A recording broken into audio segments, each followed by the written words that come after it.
सो इस चैप्टर का जो लास्ट टॉपिक है वो है आपका चांस एंड प्रोबेबिलिटी। ठीक है, तो प्रोबेबिलिटी हमको बताता है कि कोई चीज हो सकती है या फिर नहीं हो सकती। ठीक है, मतलब अगर आपने कॉइन टॉस किया, ठीक है, तो कॉइन टॉस करने के बाद हेड आने के चांसेस कितने हैं, टेल आने के चांसेस कितने हैं, ठीक है, वो हम लोग with the help of probability बता सकते हैं। ठीक है, तो यहाँ पर देखिए लिखा गया कि probability tells the degree of uncertainty, मतलब कोई चीज हो सकती है या फिर नहीं हो सकती। ठीक है, उसके बाद it measures the likelihood that an event will occur, ये हमको बताता है कि कोई इवेंट मतलब कोई चीज होगी या फिर नहीं होगी। ठीक है, तो एग्जांपल के तौर पे आपने एक डाई को रोल किया, ठीक है, डाई को आपने रोल किया तो आप जानते हो कि 1 से लेके 6 के बीच में, ठीक है, 1 से लेके 6 तक कोई ना कोई एक नंबर तो आएगा ही। ठीक है, लेकिन अगर मैं आपको बोलूं कि इस बात की कितने चांसेस है कि आपने एक डाई रोल किया और 7 आ जाए, ठीक है, तो पॉसिबल ही नहीं है। तो इस केस में जो प्रोबेबिलिटी है वो कितनी हो जाएगी आपकी, 0 हो जाएगी। ठीक है, उसके बाद नेक्स्ट एक एग्जांपल है, आपने एक कॉइन को टॉस किया, ठीक है, कॉइन को टॉस किया तो हेड आने के कितने चांसेस है, 50%। ठीक है, और टेल आने के चांसेस कितने, 50%, मतलब हाफ हाफ चांसेस है कि मतलब हेड भी आ सकता है, टेल भी आ सकता है। ठीक है, उसके बाद एक मैंने आपको एक और एग्जांपल दिया कि अगर रेनी सीजन नहीं है, ठीक है, तो सन के राइज होने के चांसेस कितने। अब यहाँ पर तो आप जो चांसेस है वो कैसे 100% है, मतलब होगा ही। ठीक है, सनराइज होगा ही अगर रेनी सीजन नहीं है तो। ठीक है, तो इस टाइप से किसी चीज के होने के चांसेस कितने हैं हम लोग बता सकते हैं with the help of probability. ठीक है, अब देखिए फर्स्ट गिवन है रैंडम एक्सपेरिमेंट। ठीक है, तो रैंडम एक्सपेरिमेंट में कहा गया कि if the result of the experiment is not known then it is known as a random experiment. ठीक है, तो रैंडम एक्सपेरिमेंट मतलब होता है कि अगर आपने कोई भी एक एक्टिविटी परफॉर्म किया, ठीक है, आपने एक कॉइन को टॉस किया, आपने एक डाई को रोल किया, ठीक है, या फिर जो डेक ऑफ कार्ड होता है, ठीक है, 52 कार्ड्स का जो डेक होता है उसमें से आपने एक कार्ड निकाला।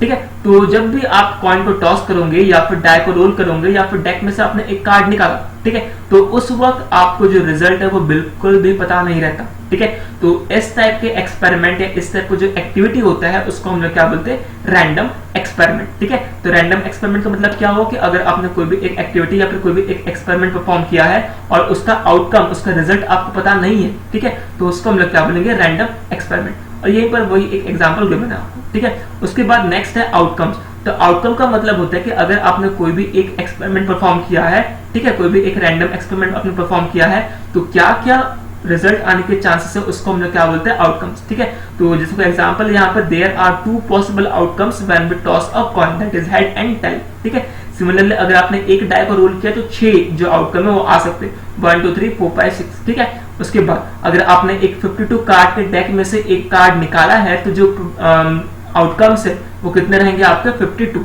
ठीक है, मतलब कहने का मतलब ये कि क्या क्या रिजल्ट आ सकते हैं अगर आपने एक रैंडम एक्सपेरिमेंट परफॉर्म किया है, तो उसी को हम लोग क्या बोलते हैं, आउटकम। ठीक है, उसके बाद नेक्स्ट है इक्वली लाइकली आउटकम्स। ठीक है, तो इक्वली लाइकली आउटकम का मतलब होता क्या है, if every outcome has the same possibility of occurring this outcomes are called equally likely outcome. ठीक है, तो एग्जांपल के तौर पर अगर आपने एक डाई को रोल किया है, जितने चांसेस 1 आने के हैं उतने ही चांसेस 2 के भी है, और उतने ही चांस 3 के भी है, उतने ही 4 के, उतने ही 5 के, उतने ही 6 के। ठीक है, तो जब भी आप एक एक्सपेरिमेंट परफॉर्म करते हो और वहां पे जो आपको पास जो आउटकम्स आते हैं, ठीक है, अगर उन सारे के सारे आउटकम्स के आने के चांसेस सेम है तो उसे हम लोग क्या बोलते हैं, इक्वली लाइकली आउटकम।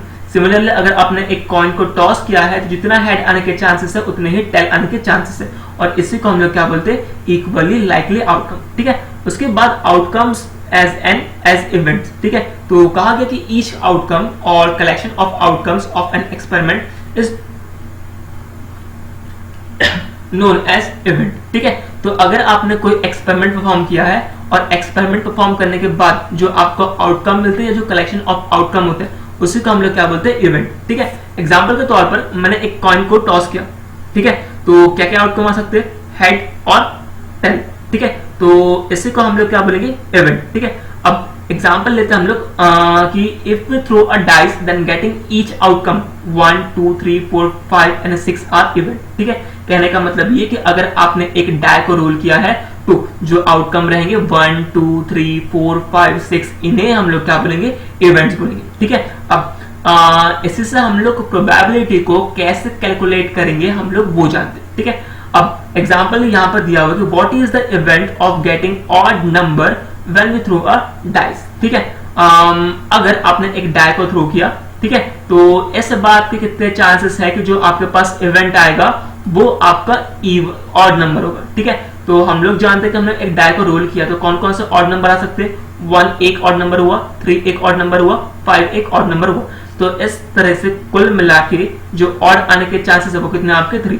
तो इवेंट की जगह आप कितना लिखेंगे, 3 लिखेंगे। उसके बाद अपॉन में आते number of outcomes. Number of outcomes का मतलब होता है कुल मिला के कितना आउटकम आ सकते हैं, ठीक है। तो कुल मिला के आपका कितना आउटकम है यहाँ पर 6, ठीक है। तो प्रोबेबिलिटी कितना हो जाएगा आपका 3/6। 3 मतलब इवेंट, मतलब 3 ऑड नंबर है वहां पर, और नंबर ऑफ आउटकम मतलब होता है टोटल आउटकम्स कितने आते हैं आपके 6। तो प्रोबेबिलिटी आपका 3/6 या 1/2 हो सकता है, ठीक है। तो प्रोबेबिलिटी का एक और फॉर्मूला है, वो होता है आपका desired outcome upon total number of outcome, और ये फॉर्मूला काफी इजी होता है हमको, ठीक है। डिजायर्ड आउटकम का मतलब होता है कि हमें कौन सा आउटकम चाहिए, कौन सा रिजल्ट चाहिए, और टोटल नंबर ऑफ आउटकम का मतलब होता है कि कुल मिलाकर कितने आउटकम्स आते हैं, ठीक है। तो प्रोबेबिलिटी मुझे निकालना है कि ऑड नंबर आने के चांसेस कितने हैं, ठीक है। तो डिजायर्ड आउटकम मेरा क्या है, ऑड नंबर, और कुल मिलाकर कितने ऑड नंबर होते हैं, 3 ऑड नंबर होते हैं। इसलिए मैं जो न्यूमरेटर है वहां पर मैं कितने लिखूंगा, 3 लिखूंगा, ठीक है। तो desired outcome upon total number of outcome, और कुल मिला के एक डाई को रोल करने के बाद आउटकम कितने आते हैं आपके 6 आते हैं, मतलब टोटल नंबर ऑफ आउटकम कितना होगा आपके 6, और डिजायर्ड आउटकम कितना होगा आपके 3। 3/6 क्या हो गया आपका प्रोबेबिलिटी, ठीक है। सिमिलरली एक और एग्जांपल गिवन है कि what is the probability of spinning yellow, ठीक है। तो यहाँ पर एक आपके पास कलर डिस्क गिवन है, इसमें अगर आप इसको स्पिन करते हो तो स्पिन करने के बाद यहाँ पर हर एक कलर का प्रोबेबिलिटी गिवन है, ठीक है। तो कुल मिला के यहाँ पर जो कलर्स है आपके वो कितने हैं, 1 2 3 4 5 6 7 8, ठीक है। उसके बाद डिजायर्ड आउटकम रेड अगर मैं मानता हूं, ठीक है, तो डिजायर्ड आउटकम रेड सिर्फ एक है, मतलब न्यूमरेटर में कितना आ गया 1।